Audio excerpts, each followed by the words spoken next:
Welcome back to the show, everybody. Check out these headlines we have for you this morning. iTrust has got some good news for all of us. Solana hack, we'll get into it. Michael Saylor resigns as a CEO from MicroStrategy. What could the fallout be? We're going to take a look at it. CFTC's Caroline Pham, and you're going to want every single bit of that. The Treasury and OFAC says they know exactly what XRP is. We're going to tell that to you. And a new bill for crypto, will it pass in September or is it dead on arrival? We got Ripple partner news, and ODL has the turning point come. Somebody roll that beautiful intro so we can find out.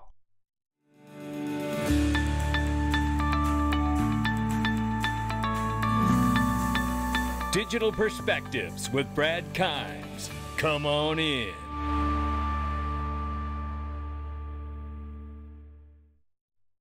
Welcome back to the show, everybody. You can follow me on TikTok. You can follow me on, TikTok, YouTube, Twitter, and Facebook at the top of the screen for exclusive content. Right now, the market cap for crypto is $1,083 billion. Good morning. It is August 3rd. 2022. Right now, Bitcoin is 23,300 plus. We see it's up 9.38% on the 7-day. Ethereum 1,600 plus, and it's up 12.5% on the 7-day. XRP at the number 6 spot this morning is sitting at 10.57% up on the 7-day, and we're 37 cents this morning. Quickly look at the range of price, see what's happened overnight. 36 on the bottom, 38 on the top. We'll keep an eye on it. Ladies and gentlemen, iTrust says account access is restored and details are available on the investigation process and findings to date. I want to make a comment here. I had a couple people contact me and say, hey, the website's down. I couldn't get in. It was a safety measure, to be perfectly honest.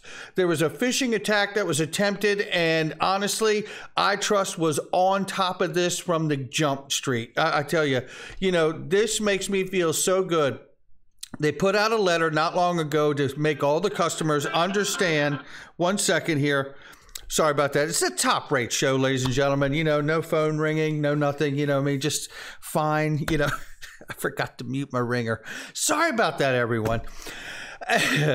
Anyway, iTrust honestly has been on top of this from Jump Street, and it makes me feel so good. Remember, crypto IRAs or IRAs in general, iTrust doesn't hold them. That's the way their IRAs are structured. They have institutional custody is what they have for our IRAs. So everything is safe. I just logged back into my account. I advise you to do the same for you. I put a new password in, the whole bit, and everything looks fantastic. I just want to thank iTrust and tell all of you, if you haven't checked out the link underneath the video for iTrust Capital crypto IRAs, they are the best. I tell you that right now, and they proved it today. Here we see the gas fees very quickly here. ETH, $21. Bitcoin, 35 cents. I tell you, I love gas fees page here, but I have to say, I moved a whole Bitcoin and got charged $4,000 a couple months ago. Yeah, I know. It blew my mind too. Not exactly a solution for the future now, is it? Let's get to this, because this is not looking like a solution for the future either here. Over 8,000 Solana wallets have fallen victim to the ongoing hack, with more increasing by the minute. It's nice to be early in this space as an investor, but not when it comes to this. And remember this, when it comes time and we finally all have a moon day for whatever we've invested in, right? And we have that spot where everybody tells you you're lucky, don't slap them. Right? You're going to want to, but don't slap them. Remind them of things like this and the Terra collapse and everything else we're going through that still hasn't happened yet. And while this is going on and everything is happening here, Bloomberg TV is really putting Bitcoin as a payment method up on the screen. Then they talk about it compared to gold, how it's outpacing gold. I'm not going to play this for you. Listen, I have a great respect for Matt Miller and what he's done on Bloomberg, and I'm glad that they're covering it. But I have to ask the question here, as I did, and I do have a great respect for what he does, but I'm just wondering why no one has reported that the government agency, Homeland Security, knows exactly who Satoshi Nakamoto is, especially if it ends up being people who are bad actors, China, Russia, story of the century. Are we going to cover it? Then shout out to, I think it's Ian here, Liddell, who says this has been cleared up. They live in California. They have been interviewed by the FBI, I'm sure. And I'm also pretty sure Joe Katz is one of them, and he owns patents in the early 2000s. Although I appreciate your comment, this is not cleared up, okay? This is not cleared up, because the reality is you're pretty sure. Pretty sure doesn't mean we know exactly who it is. I asked a question here. If you can't name, or make the comment, if you can't name all 4 people that Department of Homeland Security interviewed, it hasn't been cleared up. And moreover, why has it been kept a secret by mainstream media and other regulatory agencies like the SEC and the CFTC, claiming they don't know who Satoshi is? It's a problem. You can bet your ass it's a problem, and it ain't going away. And I'll tell you what, to make matters worse, I think it's going to come home to roost right in this gentleman's lap here, and the board of directors to go along with it. Michael Saylor's just announced he's resigning as CEO after 33 years after losing his firm over $2 billion. MicroStrategy executives are also rumored to be dumping the rest of their Bitcoin next quarter. The great escape is beginning. Seriously, think of this for a moment. All the people that the Tony Montana, Scarface, Michael Saylor advised to sell their homes, put a second mortgage on them, finance your business if you have one. He said all this stuff. Imagine what they must be thinking right now, seeing this happen. Like I said, he'll be rich when the bubble bursts. The question is, will you? He can afford to say and do these things, right? He was the biggest loser in the dot-com bubble. He lost $13.53 billion, and he remained wealthy after that happened. The biggest loser of the dot-com bubble is losing right now. Now, you imagine what his board of directors is going through, listening to his nonsense every day. But listen to this. DAI puts out a hypothetical here, and it really is where this moment has come to for MicroStrategy right now. And it's really, to be truthful, I don't know how hypothetical it actually is. MicroStrategy shareholder lawsuit over Saylor's Bitcoin investments. Attorney takes issue with the fiduciary duty to know who created it. Now, we know for a fact, Homeland Security knows, but regulators and people like MicroStrategy and Michael Saylor always claim that they don't know. Could be the difference between winning and losing if you can answer that you did know who Satoshi is. What if he says yes?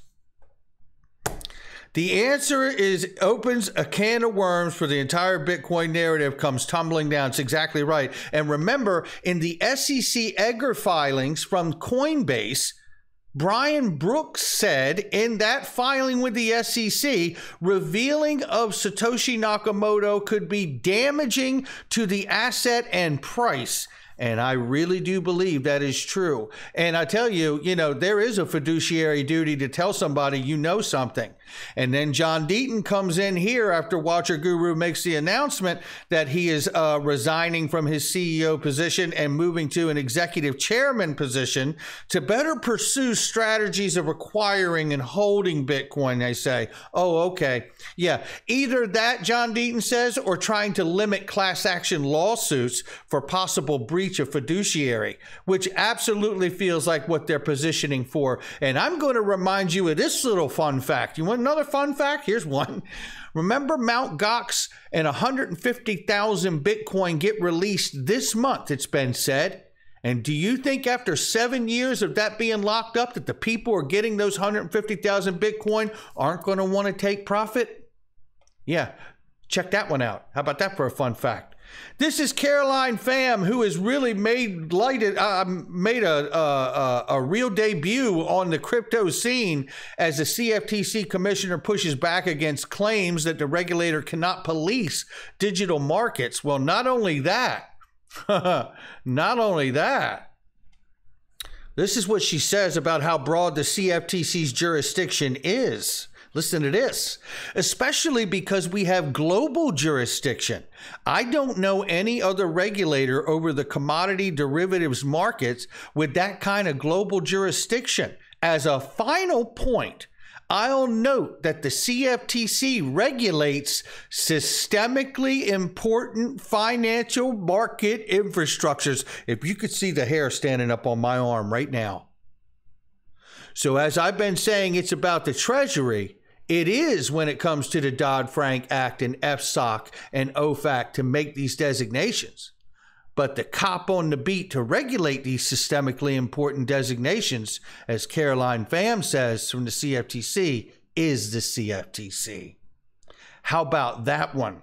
The U.S., like exchanges and clearinghouses, but also systemically important global financial institutions, banks, both U.S. and non-U.S. that are directly registered with us as a swap dealer.